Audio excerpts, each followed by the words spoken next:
What's it mean to you to get a call from the Big O? Well, it's great. I mean, to talk to Oscar, and I have. He's come to some NKU games. I met him before, and I would tell you like this, Gary. I grew up knowing what a triple-double was in one season before I knew how to add 2 plus 2, because of my dad. I mean, we're dealing with the greatest player in the history of basketball in many minds, certainly mine. And I just told him it was an honor to get a chance to coach his program. What kind of, I mean, is that the ultimate endorsement? When Oscar Robertson calls and says, "You're all right"? No question. I think he's excited, but I was more excited to talk to him than anything, and certainly very appreciative of his time, and hopefully we'll get a chance to connect. What is it like for you to have this, to walk into the gym and see that? Humbled. I think that's the word I used when I first started the press conference. Honored and energized. I mean, I don't have enough vernacular. I don't have enough words to say it, and I'm really appreciative of Mike and Dr. Pinto for giving me this opportunity, and that's what it is. You get an opportunity at each path in your career, and then you hope you have the wherewithal to take advantage of that, and I've certainly done that in every spot, so that'll continue here at the University of Cincinnati. What do Lisa and the kids say, though, when they see Dad in this big Jumbotron they see on the board outside of Fifth Third? I don't think they've seen it yet. I don't know. I haven't. So when we walked in, it wasn't up. So I was thinking the same thing. I don't know what they think. Other than that's just Dad. Lisa's probably looking and saying that was another bad picture. You remember this place, the old shoe. I do. When you come in and say, look at it now, the palace they built it into, and say, this is my gym. Yeah. What's that like? Well, it's our gym. It's our players' gym, and I'm just I'm another piece of this. And I come from humble beginnings, and that'll continue. That's my approach. We're gonna dig deep. I do remember this gym when it was the shoe, and you could spread all this chairs out, and there'd be about 15 courts on here, and they'd be running camps in the summertime. And I played on it several times. To walk in here and it's unrecognizable, as you said, it's tremendous, and I can't wait to get started. Really. Tell me about how do you characterize 2 totally different meetings? The one where you tell the Norse I'm leaving, and then within 24 hours almost, I guess, here I'm coming to be your guy here at UC. Yeah, it was in about 2 hours.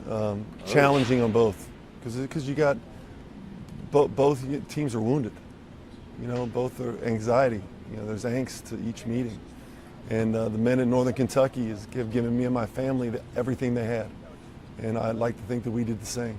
And we say family after every time we walk into a huddle, and we meant it. We're going to be able to say that here. We just got to build it. Walking into this room here with a culture that's been built and tremendous young men standing in the room, I think they were excited about seeing me and meeting me, but there's angst and there's some pain, and we had to work through that, and we will work through that. But very, very difficult environment, both exciting to come here, but still an understanding what the emotions that they're going through. Did you get the sense that, I know it's pretty tough the first meeting, but that they're all in? I think they're really excited. Yeah, I think but listen, trust is developed through time. And that was my comment to them. Believing in investing without knowing the outcome doesn't happen in a 10-minute meeting. You talked in a news conference about Kenyon Martin going over Pat Cummings' head, that you played against him. I know you've probably seen the tweets that Kenyon put out. How do you feel about that? I haven't really looked at Twitter at all. My feeling is there's unbelievably great players here, and it's their program. I said it in there. And to me, it's not errors. You're a great player of Cincinnati, than you are for all time. So this is, the media can call it a new era. This is the next step for the University of Cincinnati. Those guys are welcome back as much as they want to. All right, I'll fill you in. Kenyon gave it an F+, but most of that was because you're higher, because of Nick Van Exel. Nick puts out a tweet this morning, total endorsement, says let's all be behind him. What does that mean to you? Well, it means a great deal. I played against Nick over the years, got tremendous respect for him and as a player, and certainly the level he's done as a coach. We're going to be successful, and I think if I worry about what every single person says, I wouldn't have as much hair as I do now. So we're going to do what we do, but Nick Van Exel and Kenyon Martin, it's their gym. So they don't need keys to their gym. They can walk in anytime they like. What is it? What distinguishes, because you were coached at Alabama, you've been around the national landscape, what distinguishes a tri-state player? Is there anything different about them as you go in the recruiting process, as you did at Northern Kentucky? Anything that's different about a guy from here? No, I think Like you. What you focus on is what, we're going to recruit highly talented players because we want to be the premier team in the league, therefore in the country. But we're not going to sacrifice fit for talent. So it's going to be our style of playing, what we do. The local players here, they have one common denominator. They're insanely well coached because the high school coaches in here are the best in the country. That's saying a lot. First things first, what is first? Well, meeting with the guys, making sure they understand who I am and getting on the court and working. That's the most important thing. Recruiting, making sure the right people understand how excited I am about being here.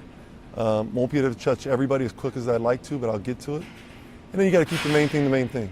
The men in that room today are the main thing, and our preparation for going into the season. This will be a forgotten time over the course of the next few weeks, and we'll prepare for the season, and that'll be the main thing.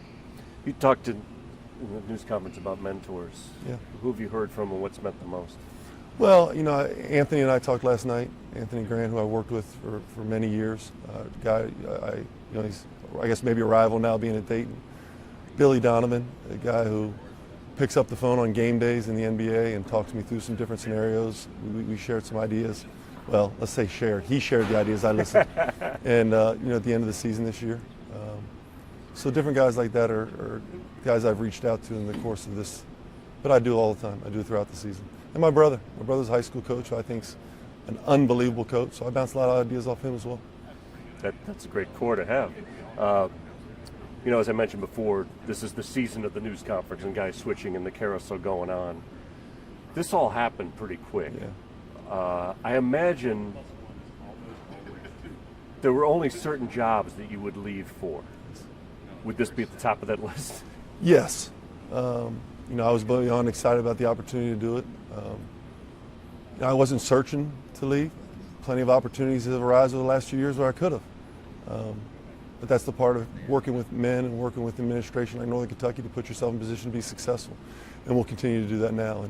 And taking over a program where Mick's done an outstanding job. I mean, I can't tell you how many times I've texted him over the course of the last 4 years and saying it's amazing what you're doing. I mean, his consistency needs to be recognized because he's done an outstanding job. And I consider him a friend, and I'm excited about the opportunity to follow him here at the University of Cincinnati.